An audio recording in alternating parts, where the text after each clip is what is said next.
All right, in this video, we're going to do a way too early top 10 or a power ranking, however you want it. Just a few quick rules.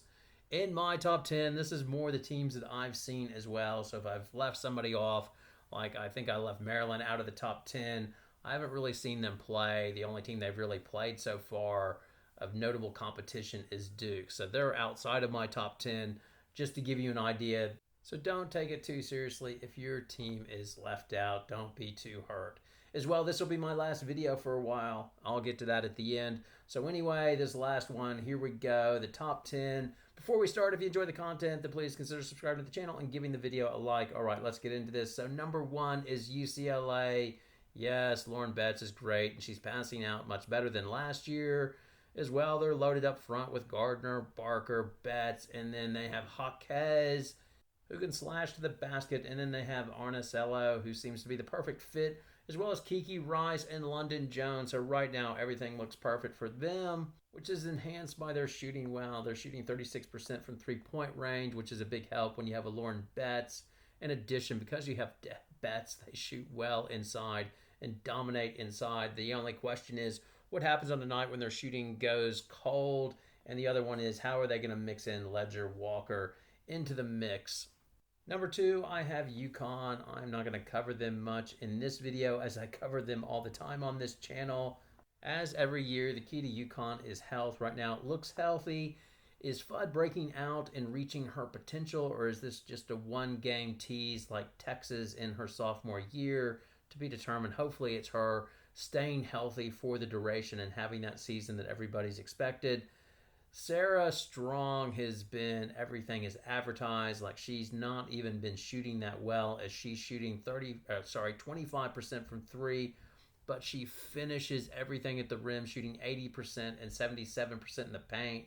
And essentially, she does everything well. The other key to UConn is Jana El Alfie, as she truly gives them a big in the middle, which they have not had for a while. And in short bursts, you can see UConn's numbers look really good in terms of net point per possession when Jana El Alfie's on the floor, and she played quite well versus Ole Miss the other night. So getting 20 minutes, I think that's her biggest minute load thus far. So UConn at this stage, they're looking good, but a big week to come as Louisville, then Notre Dame, and as well USC. So December should be a fun month for UConn fans. Number 3, I have South Carolina, as a cranky South Carolina gave Iowa State a beatdown.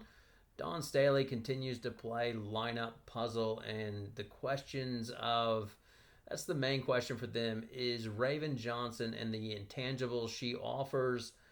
Will they persist with her, and will she get her shot on track? Or eventually, will they have to give Fulwiley more minutes? Now, obviously, Fulwiley had only 3 minutes versus USC. My theory is that's because of poor shots.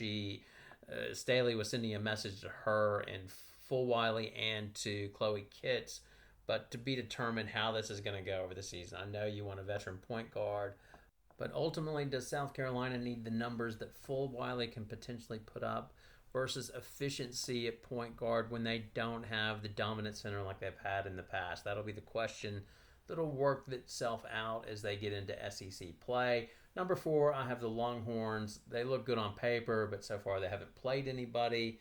So curious to see how they go against Notre Dame later this week. LSU is number 5, as they look good on paper, and I've seen them against NC State. During that game, they just basically bullied NC State up front. It looks like they finally, or Kim Mulkey finally has a backcourt that she likes, as they can put ball pressure on there with Day Wilson and Caitlin Gilbert. And Mulkey is praying for Miracle Shepard to return. She's out with a stress reaction, and when she does, and that really sets up LSU, as they'll have Samaya Smith, Morrow, Johnson, Williams. So far, Mulkey's been cranky with Samaya Smith a little bit and trying to push her to get her back up to speed from her ACL injury. She started off a little bit slow. I guess the other question is, they're super big. Del Rosario, she's started off slow, and it's just a question of, is she off to another slow start? I think she had another procedure on her ankle again, Or is it just going to be she's just sort of an iceberg type big that's going to be a possession or a positional type big? Number 6, I have Notre Dame. Yes, the back to sports jinx, like SI. We do it again. I do a video on Olivia Miles in her own words, and sure enough, Notre Dame's good enough to go out and lose the next 2 games. When Hidalgo and Miles are clicking, it sort of looks like a beautiful thing, much like James Harden and Chris Paul. When they're not clicking, it's really other teams are controlling the pace and making sure they're not giving up turnovers. And I think that's a lot of ways Notre Dame, when teams play them, teams have to get used to their speed because Hidalgo and Miles are just so both quick, and I think they get on top of opponents early. And then as the game goes along, I think both TCU and today Utah, they adjust and hold on to the ball a little bit better and drag it into a half court game where Notre Dame struggles a little bit more. Caval's been up and down. Like, she held up really well versus USC, and then she struggled in some of the other games. But they need her on the court. She's the only big they have while Maddie Westbelt's out. The other one was Prosper was good against USC, but she struggled a little bit in the last few games, and that's what you sort of get from freshmen. Although I know they're sophomore, essentially they're freshmen as they were injured their freshman year. Number 7 is USC. Obviously, they went down to Notre Dame, and they have about 2 weeks to tighten things up prior to meeting UConn at the XL Center. The injury to Kennedy Smith really hurts them, and there's really no timetable for her return. And we don't even, I still don't know what the injury is. I suspect it's a knee, but we don't know if it's a meniscus or not. Overall, they need their freshmen to grow up fast. That being Heckle and Avery Howell as well. Kiki and Juju need to figure it out along with Talia Van Olhoffen. I've always been a bit dubious on the fit of Talia Van Olhoffen with this team, but it's really not her fault. If Juju Watkins is shooting only 25% from three-point range, they are going to struggle. If her efficient field goal percentage is 48%, USC isn't going to win. Overall, Juju just is really struggling in the half-court game. I think she's shooting like 12% from three in the half-court game versus 50% at three-point line on half-court transition three-point attempts, and that needs to improve. I suspect they'll go to a lot of pick and roll between her and Kiki Effen to get the offense going.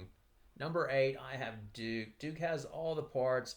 They had a big win over Oklahoma. That was a great game. It went back and forth. And for a while, I thought Duke was going to turtle because Oklahoma just kept on coming with their scoring, but they held on. They got stronger. Overall with Duke, the thing I've noticed with them, if you look at the previous seasons, their big issue is turnover. Like in 2020-21, they had 20% of their possessions ended in turnover. That was 40th like in the country, like 100's the best, 40th is like below average. And then in 22-23, they had 19% of their possessions ended in turnovers.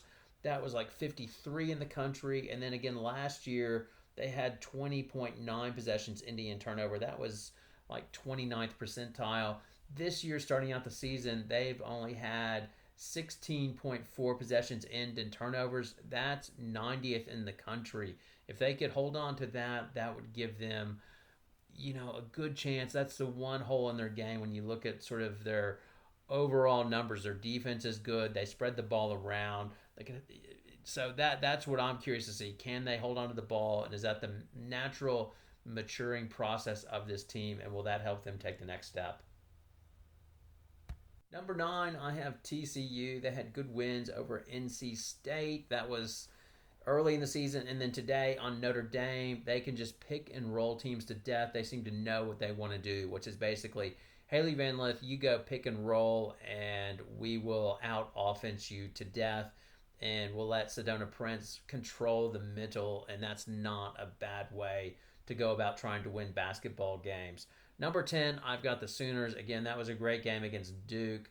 I figure they will figure things out. I think they're still just trying to figure out how to get Beers into their offense and fitting all the parts together. But I think overall, I think the Sooners will get better as the season goes along. Now, as I mentioned, I will be away for this week as I'm going on vacation with the family. So there will be no videos probably this week. hopefully, I hope to get one out at some stage, like prior to the Louisville game or after the Louisville game versus UConn. And maybe if I get a chance, do something on Texas, but it's very doubtful because I'm going to focus on playing with my kids and going to the beach and having a good time. Anyway, I hope everybody had a great Thanksgiving and hoping y'all have a nice Christmas as well leading into that. Thanks a lot for watching.